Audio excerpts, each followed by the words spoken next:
Olá, pessoal! Sejam bem-vindos a mais um seminário da disciplina de Neuromorfologia do Programa de Pós-Graduação em Neurociências da Universidade Federal de Santa Catarina.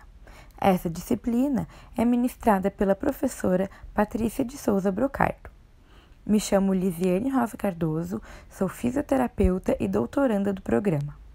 Hoje, irei realizar o seminário com base no artigo Orientação do axônio comissural da medula espinhal em desenvolvimento, de Cajal até os dias atuais, assim como outras referências que encontrei para complementar esta apresentação. Este artigo é uma revisão de literatura do ano de 2019 de Comer e colaboradores. Iremos iniciar a nossa introdução conhecendo um pouco mais sobre Cajal, autor que está no nosso título. Cajal foi um médico histologista espanhol que nasceu em 1852 e foi considerado o pai da neurociência moderna. Cajal recebeu o Prêmio Nobel de Fisiologia no ano de 1906 e escreveu cerca de 100 artigos. Agora, nesse mesmo slide, vamos apresentar um resumo sobre o nosso artigo. Então, o artigo fala sobre a navegação dos axônios comissurais na medula espinhal em desenvolvimento, que é um assunto que vem pesquisado há muitos anos, vem sendo alvo de várias teorias. Essas pesquisas geraram conceitos importantes que auxiliaram os mecanismos gerais de orientação do axônio. A navegação do axônio ela é regulada por uma série de células que vão fornecer informações de orientação para garantir que as etapas do caminho do axônio comissural seja adequado. Então, durante o desenvolvimento neural, a formação de circuitos neurais requer o desenvolvimento de axônios para atravessar um ambiente molecular e um ambiente celular, para estabelecer contatos sinápticos com os parceiros pós-sinápticos. Os circuitos neurais processam informações e geram respostas. São formados por células nervosas que se conectam de forma precisa e têm a capacidade de armazenar, interpretar e emitir respostas a qualquer estímulo. Para todo este processo, é essencial a capacidade de desenvolver os axônios para navegar pelas moléculas de orientação. Essas moléculas são apresentadas por populações especializadas de células. Na figura 1, podemos ver um neurônio com seus dendritos, corpo, axônio, bainha de mielina e terminal axonal. Então, de nosso maior interesse, é o axônio, cuja função está relacionada na condução do impulso nervoso. Já na figura 2, é mostrada uma sinapse e a localização dos neurotransmissores. Por fim, a figura 3 representa um exemplo de circuito neural, o circuito convergente, que é utilizado nas funções mais complexas.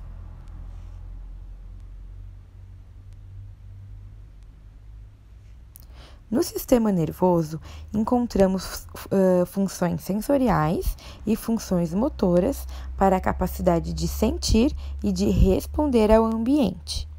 Esses sistemas são bastante complexos devido aos múltiplos estímulos ambientais, ao tamanho da população neuronal e ao grau de conectividade neural. Estudos neuroanatômicos mostram que mesmo o sistema nervoso realizando muitas conexões sinápticas, há uma regularidade na orientação para a região alvo adequada.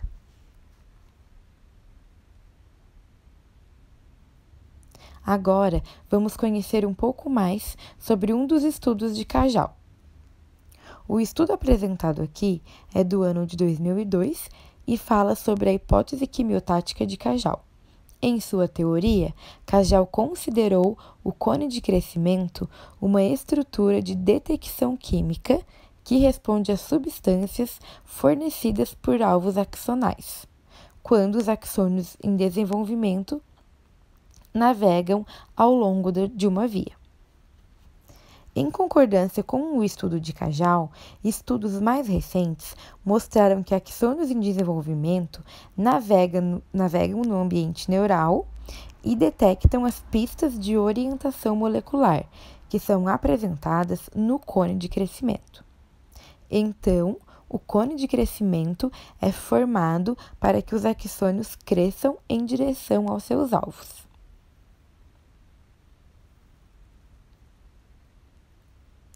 Embora Cajal tenha considerado principalmente a apresentação de substâncias atrativas para guiar o avanço do cone de crescimento, como mostrado no estudo aqui, outros estudos de orientação de axônio mostraram também que há uma diversidade de pistas de orientação molecular, para incluir pistas quimioatrativas e também pistas quimiorrepulsivas, mediadas por contato de longo e de curto alcance, como podemos observar na figura 6. A figura 6, então, nos mostra os mecanismos de orientação do axônio. Os cones de crescimento, então, eles integram 4 categorias principais de informações de orientação.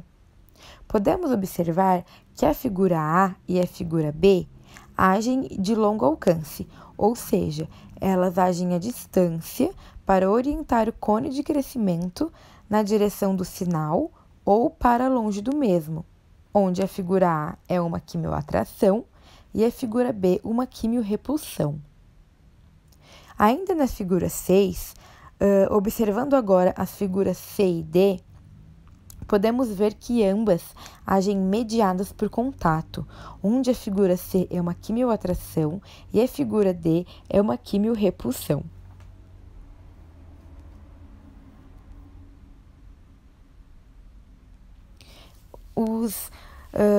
Os inúmeros estudos sobre os mecanismos de orientação axonal identificaram 4 famílias de pistas de orientação, que são as netrinas, as fendas, as semaforinas e as efrinas. À nossa direita, podemos observar 2 estudos. O primeiro é um estudo de Cajal, do ano de 2007, sobre o desenvolvimento cerebral. O segundo estudo é uma pesquisa de Tessier e colaboradores sobre a orientação do axônio. Estes 2 estudos estão em concordância de que pistas de orientação são apresentadas adicionalmente em pontos intermediários, que vão se encontrando ao longo no desenvolvimento em uma série de alvos intermediários, de chegada e também de partida axonal. Um exemplo de alvo intermediário é a placa de base, representada pelas siglas FP. Essa placa de base reside na linha média ventral e faz a coordenação do cruzamento da linha média dos neurônios comissurais. O estudo do cruzamento da linha média revelou mecanismos moleculares fundamentais de orientação de axônio em desenvolvimento no sistema nervoso central. Esses mecanismos incluem a orientação do axônio comissural por pistas de orientação atrativas e também repulsivas do axônio, bem como a contribuição da sinalização de longo e de curto alcance. Os axônios que cruzam a linha média são uma característica predominante neuroanatomicamente. A vantagem desta conectividade bilateral já vem da necessidade do organismo em coordenar as funções sensitivas e as funções motoras.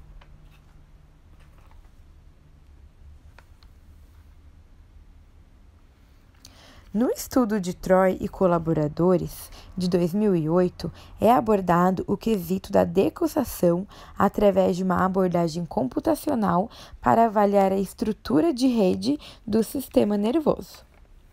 Esta pesquisa destacou a vantagem de que as vias decussadas podem ser a base da conservação evolutiva do cruzamento da linha média, devido à redução de conexão incorreta durante o desenvolvimento. E a formação de circuitos neurais durante o desenvolvimento também requer que os axônios possam sentir e responder adequadamente aos sinais de orientação dos axônios dentro do ambiente extracelular, para navegar em direção aos seus parceiros pós-sinápticos adequados.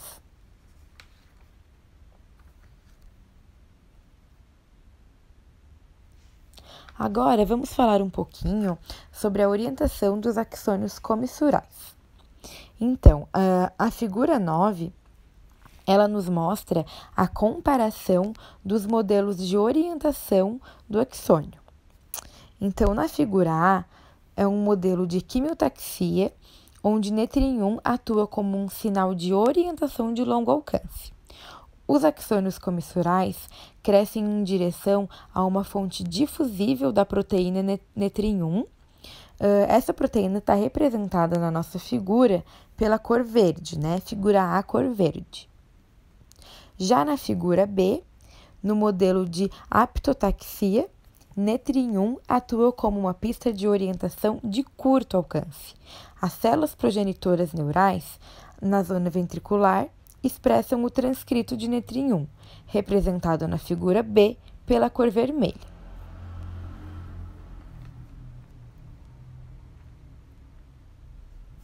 Ainda sobre os modelos de quimiotaxia e de aptotaxia, as primeiras evidências de quimiotaxia no sistema nervoso central vieram de experimentos in vitro usando a medula espinhal de um rato embrionário, que sugeriu a presença de uma pista de orientação de axônio derivado da placa de base.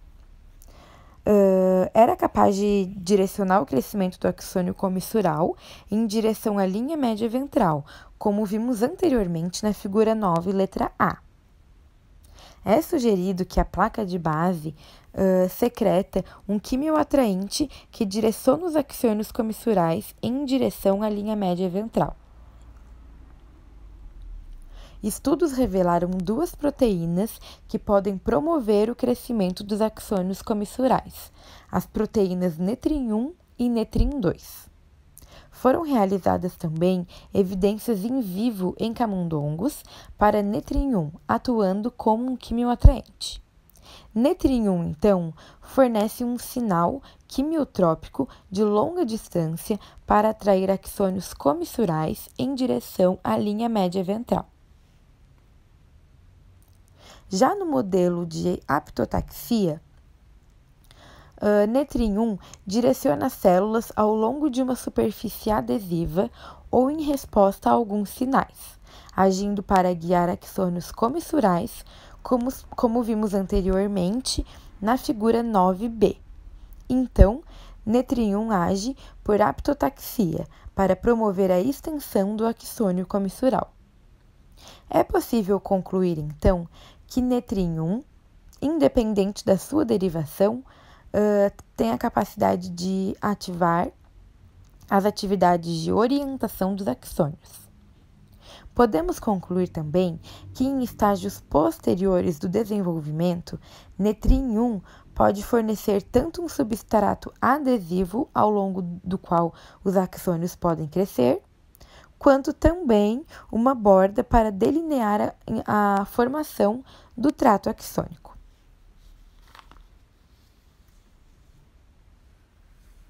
Agora vamos falar um pouquinho sobre o Netrin, as proteínas e os receptores. Então, diferentes receptores de netrina medeiam a responsividade dos axônios comissurais. As proteínas receptoras são diferencialmente necessárias para mediar as respostas dependentes de netrina 1 em populações distintas de neurônios comissurais, e a resposta dos mesmos pode ser modificada pelo complemento do receptor de pista de orientação no cone de crescimento. As proteínas UNC5, DCC e a neogenina serão a que iremos abordar um pouco mais.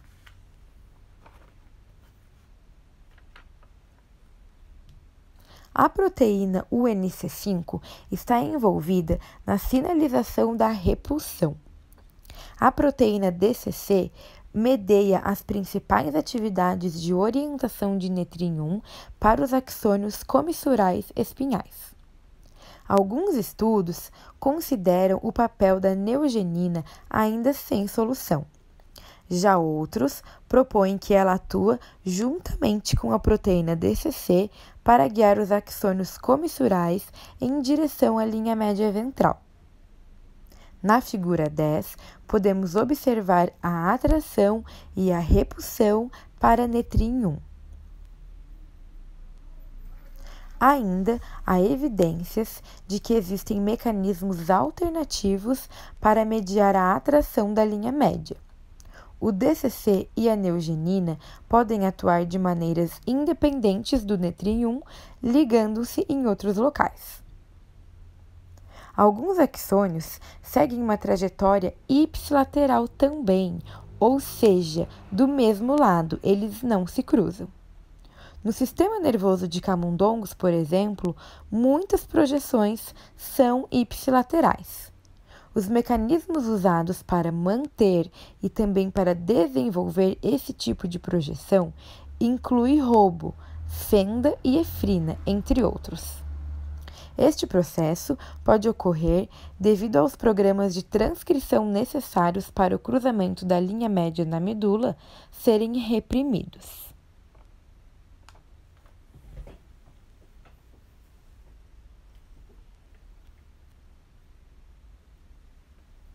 Agora vamos falar um pouquinho mais sobre o cruzamento da linha média Axônios que se projetam contralateralmente podem alterar a responsividade à linha média ventral após o cruzamento. Então, aqui na figura 11, podemos observar a figura de letra A, está representada a medula espinhal dos vertebrados. Os neurônios comissurais dorsais estendem seus axônios ventralmente. Primeiramente, os axônios são guiados pela placa na parte de cima, no topo, que na figura está representada pelas letras R e P. São mediadas por um ligante agindo através de um receptor. Esse receptor, nesse caso, o BMPRLB, é o que os direciona para longe da linha média dorsal, por ele ser repulsivo. Os axônios comissurais são, então, direcionados para a placa de base da linha média ventral. Já na figura B, o cruzamento da linha média é mediado pela fenda ou pelo roubo como receptores. A placa de base expressa o repelente de fenda, que é detectado pela família de receptores roubo. Os axônios comissurais pré-cruzamento não respondem à fenda e, como consequência da expressão do roubo 3, que interfere na função do roubo 1. Então, os axônios comissurais, nesse caso, tornam-se sensíveis à presença da fenda, guiando os axônios para longe da linha média. Já na figura C, as decisões de orientação são amplamente conservadas no cordão nervoso de Drosófila. A atração de axônios comissurais para netrin 1 é mediada pelo homólogo DCC. Nesta mesma figura, temos as proteínas SLIT, que regulam o comportamento dos axônios roubo de cruzamento, tanto pré quanto pós linha média, por meio da sinalização repulsiva. No entanto, em Drosófila, os níveis de roubo são regulados por um outro receptor. O CON, que endocita roubo em axônios, tornando-os incapazes de detectar a repulsão da fenda e, assim, permitir que os axônios cruzem a linha média. Uma explicação para esse comportamento é que os axônios comissurais modulam sua responsividade às pistas de orientação atrativas e repulsivas, podendo alterar a distribuição espacial dos receptores de orientação, permitindo que os comissurais mudem sua responsividade às pistas de orientação ao longo do tempo.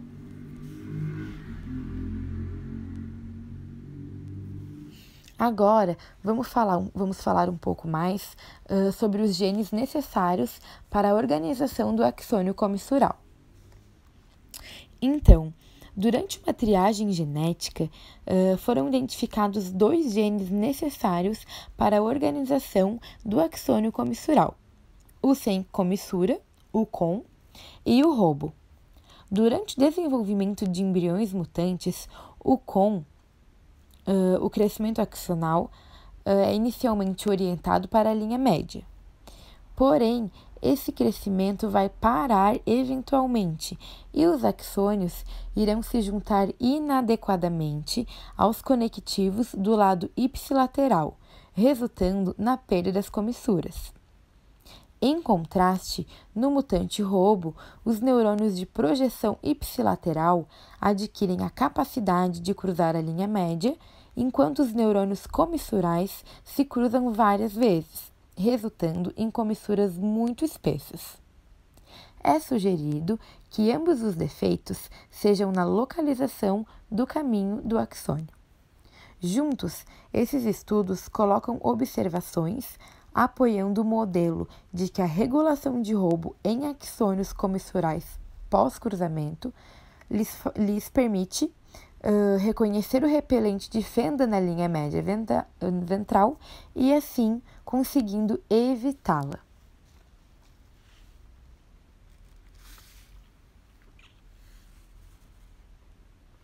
Agora, vamos falar um pouco sobre algumas doenças humanas decorrentes de defeitos na orientação dos axônios.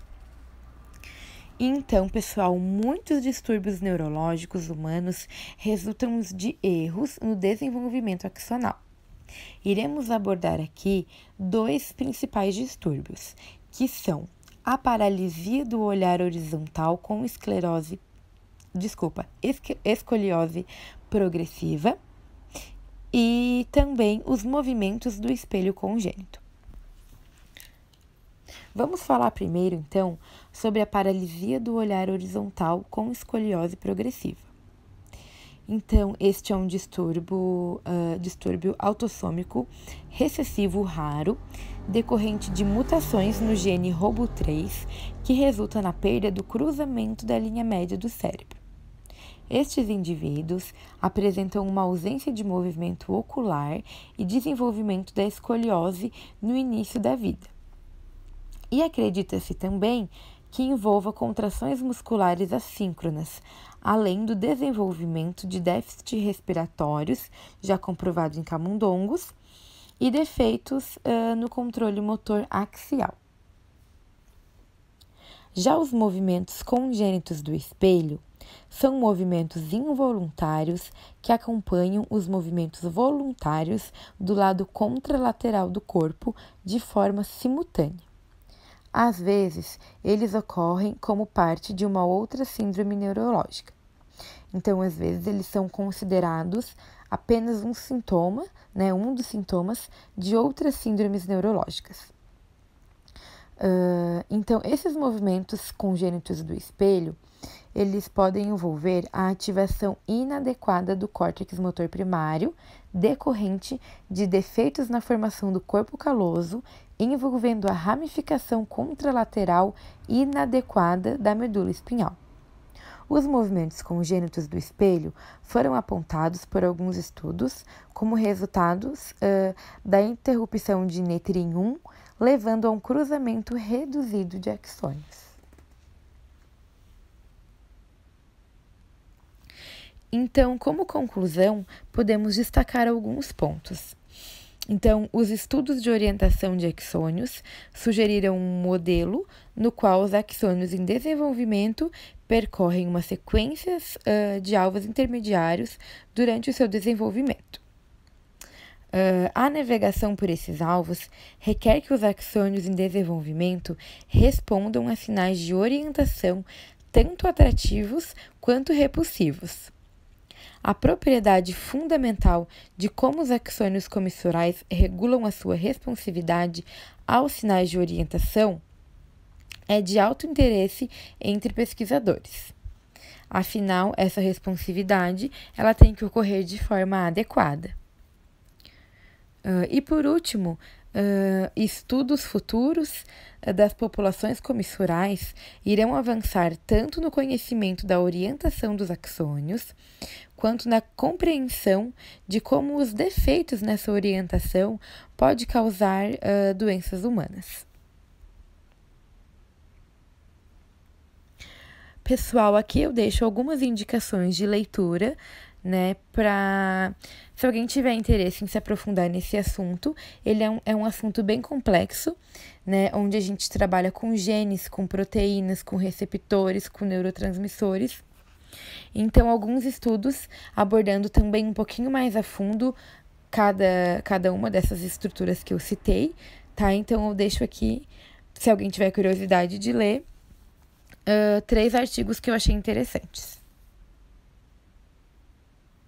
Então, por último, nós temos as nossas 2 questões, né? A primeira, para citar o local e a função do cone de crescimento. E a segunda, para citar pelo menos 2 funções do Netrin 1. Agradeço a atenção de todos e até a próxima.